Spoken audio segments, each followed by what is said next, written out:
We are now ready to hear the presentation by the prosecution.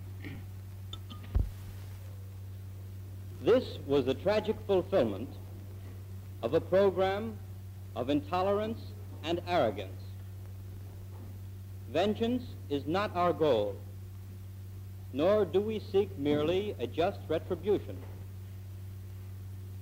We ask this court to affirm by international penal action man's right to live in peace and dignity, regardless of his race or creed. The case we present is a plea of humanity to law. We shall establish, beyond the realm of doubt, facts which, before the dark decade of the Third Reich, would have seemed incredible. For the methodical execution of long-range plans to destroy ethnic, national, political, and religious groups which stood condemned in the Nazi mind. Genocide, the extermination of whole categories of human beings, was a foremost instrument of the Nazi doctrine. And as the sign says, here lies Tycho Brahe ad infinitum. It was put on by my oldest daughter about 30 years ago. Here lies Tycho Brahe ad infinitum.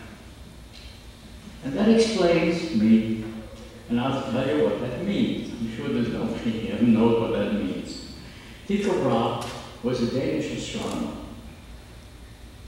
and he lived before Columbus. And it was believed at that time that astronomers, Copernicus and Galileo, others, would be able to understand the meaning of the universe if they could study the stars. They see what's happening in the vast firmament. And Tycho, who was a nobleman, persuaded the king to let him build an astronomical observatory in the town of Wen, which is near Elsinore in Denmark. Remember your Hamlet, go down to Elsinore. It's right off the coast of Elsinore. And he built this, he invented the telescopes, and he built an observatory there and charted the stars. He made a note every night. He'd go out and make a chart of the stars. Well, he did that for about 20 years. And the old king died. And young prince came on the throne and said, what's going on over there? We got a budget, but they're spending money. We'll send some of his men out. General accounting office equivalent, and said, hey, wake up, Tycho, because, as you know, astronomers, they have to sleep during the day, but they work at night. So wake up, Tycho. What have you been doing for these 20 years? He said, I've been charting the stars. You've been what? I've been charting the stars. Each one is very precise. I can swear to it myself. I observed it very closely every night, and I moved its movements in relationship to the other stars. He said, well, what do you got to show for it? He said, well, I have 75 volumes of all these charts. What do you hope to achieve? Well, if I live long enough, I hope to reach 100. I said, are you mad? What's the use of it? Well, he said, I must admit that I have not yet been able to figure out the meaning of the universe. But I believe that someday somebody will.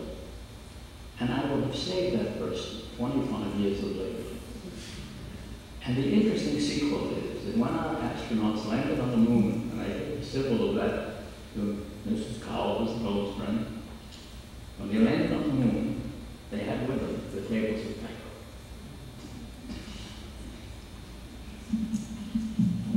So perhaps I've been wasting my life, but someday you may learn another